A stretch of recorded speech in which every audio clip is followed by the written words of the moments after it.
اليوم بيجري، بتحسي إنِّك دايمًا متوتّرة كده، وإن أي حاجة صغيّرة يعني ممكن توصّلِك لآخرِك. أصل كتير بنوصل للمرحلة دي، وبنربط الإحساس ده غالبًا باللي بيحصل حوالينا، فاهمة؟ كركبة الشغل، البيت، المهام اللي ما بتخلصش دي. بس عمرِك فكّرتِ قبل كده إن تنظيم الفوضى اللي برّه دي ممكن يكون أول خطوة عشان نرتّب الفوضى اللي جوانا ونهدّي أعصابنا شوية؟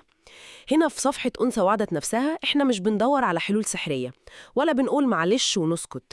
لأ، هدفنا أعمق من كده شوية، عايزين نوصل سوا لسلام نفسي حقيقي، وده بخطوات عملية، خطوات تنفع في حياتنا اليومية بجد. فلو لسه مش متابعة معانا، بنرحب بيكي طبعا تنضمي لينا عشان تتابعي الأفكار والنصايح اللي جاية اللي أكيد هتساعدك في رحلتك دي. فعلا فعلا العلاقة دي واضحة قوي بين اللي بنشوفه وبنعيشه حوالينا وإحساسنا الداخلي عن التوتر أو الهدوء ده. بس يمكن السؤال الأهم بقى، إزاي بالظبط؟ يعني إزاي الترتيب ده فعلا بيقلل العصبية؟ إيه اللي بيحصل جوانا يعني؟ ده سؤال مهم جدا.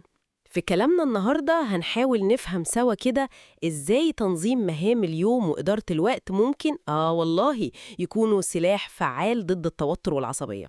خلينا نمسك أهم الأفكار اللي بتوضح ده.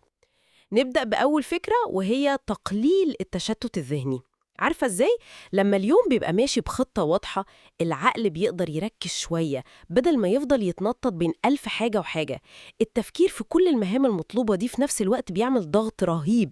يعني الأبحاث بتقول إن الفوضى اللي حوالينا دي بتترجم في الجسم لزيادة في إفراز الكورتيزول. الكورتيزول، مهم. هرمون التوتر. بالظبط، هو ده الهرمون الأساسي المسؤول عن استجابتنا للضغط والتوتر. تقصد إن العقل يعني كأنه بيلاقي مساحة يتنفس فيها لما المهام تكون منظمة قدامه، زي فكرة إن الواحد لما يرتب مكتبه أو أوضة نومه فجأة يحس براحة نفسية كده؟ بالظبط كده.